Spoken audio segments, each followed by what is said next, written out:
بسم اللہ الرحمن الرحیم۔ السلام علیکم ورحمۃ اللہ وبرکاتہ۔ دوستو، آج کا جو ویڈیو ہے یہ ہر سال حج پہ جانے کے لیے اور ہر سال میں کئی مرتبہ عمروں پر جانے کے لیے یہ ویڈیو بہت زبردست ہے اور یہ وظیفہ بہت زبردست ہے۔ اس وظیفے کی برکت سے اللہ جل شانہ بار بار حج کرائے گا اور اللہ جل شانہ بار بار عمرے کی توفیق عطا فرمائے گا۔ اسباب اللہ جل شانہ بناتے ہیں۔ اللہ جل شانہ جس کے لیے چاہتا ہے وہ تو عز من تشاء و تذل من تشاء بیدک الخیر انک علی کل شیء قدیر۔ عزت بھی اللہ کے ہاتھ میں ہے، ذلت بھی اللہ کے ہاتھ میں ہے۔ اللہ جل شانہ ہر چیز پر قادر ہے۔ اللہ جس کے لیے جس طرح فیصلہ کرنا چاہتے ہیں فیصلہ کر دیتا ہے۔ اللہ جل شانہ کن فیکون ذات ہے۔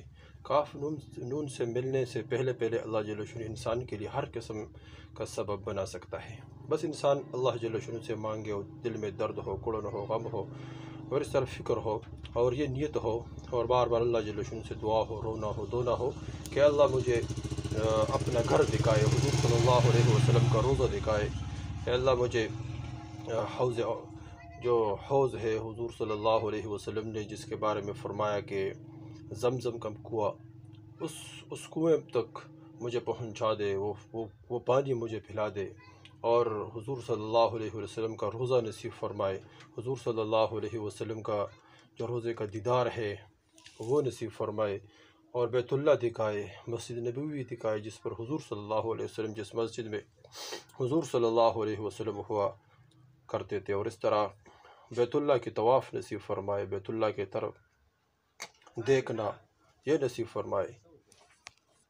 تو اللہ جل شانہ سے ہم دعا کریں گے تو اس دعا کی برکت سے اللہ جل شانہ غیب سے بندوبست فرمائے گا، اور اللہ جل شانہ وہاں سے بندوبست فرمائے گا جہاں انسان کا وہم اور گمان بھی نہ ہو۔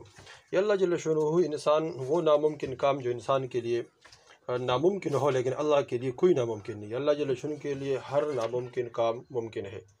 دعا کے ذریعے سے اللہ جل شانہ نے صحابہ کرام رضی اللہ عنہ کے زمانے میں ایسے کام اور ایسے اللہ جل شانہ نے برکات دکھائے کہ انسان دنگ رہ جاتا ہے۔ عبداللہ بن عباس رضی اللہ عنہ فرماتے کہ عمر رضی اللہ عنہ ایک مرتبہ فرمایا کہ آؤ ہم اپنی قوم کی زمین کی طرف چلتے ہیں، یعنی ذرا اپنے دیہات دیکھ لیتے۔ چنانچہ ہم لوگ چل پڑے۔ فرمایا کہ حضرت ابی بن کعب رضی اللہ عنہ کی جماعت بھی پیچھے رہ گئے تھے۔ اتنے میں ایک بادل تیزی سے آیا اور برسنے لگا، تو ابی بن کعب رضی اللہ عنہ دعا مانگی کہ اللہ اس بارش کی تکلیف سے ہمیں بچا دے، یعنی ہمیں اس بارش سے بچا دے۔ تو بارش میں چلتے تھے، بارش میں، لیکن بارش کا اثر اور بارش ان پر نہیں ہوا کرتا تھا۔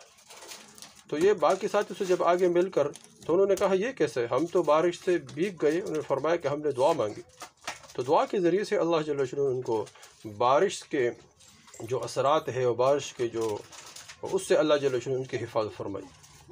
زید بن اسلم رضی اللہ عنہ وہ اور حضرات بھی فرماتے کہ جنگ بدر میں عکاشہ بن محصن رضی اللہ تعالیٰ عنہ کے ہاتھ میں جو تلوار تھا وہ ٹوٹ گئی، تو حضور صلی اللہ علیہ وسلم نے اس کے ہاتھ میں ایک ٹہنی دی، تو فرمایا کہ اس ٹہنی سے اللہ جل شانہ تلوار بنا دیا، اور وہ تلوار جب بن گئی تو فرمایا کہ وہ کئی زمانے تک ان کے پاس تھا اور صاف ستھرا اور مضبوط تھا۔ تو اس کے ذریعے سے اللہ جل شانہ دیکھو تو اللہ پاک جل شانہ کس طرح اعمال کے ذریعے سے اور اللہ جل شانہ سے جو آدمی تعلق بناتے ہیں تو کس طرح اللہ جل شانہ اس کے ضروریات، حاجات اور اس کے ناممکن کو بھی ممکن بنا دیتے ہیں۔ تو اس طرح دوستو وہ کون سا وظیفہ ہے جس کے برکت سے اللہ جل شانہ انسان کے تمام ضروریات، حاجات بھی پورا فرمائے اور اللہ جل شانہ ان کے تمام مسائل کو دور فرمائے اور اللہ جل شانہ کے بار بار حج کی توفیق عطا فرمائے، عمرے کی۔ دوستو بہت آسان وظیفہ، ہر نماز کے بعد 7 مرتبہ یا حی یا قیوم یا ذی الجلال والاکرام، اور 7 مرتبہ ہر نماز کے بعد یہ پڑھے، اور ہر نماز کے بعد 7 مرتبہ یہ دعا بھی کرے اور اللہ جل شانہ سے مانگے بھی، اور یہ درود شریف بھی پڑھے 7 مرتبہ، صلی اللہ علی حبیب سیدنا محمد وآلہ واصحابہ وسلم۔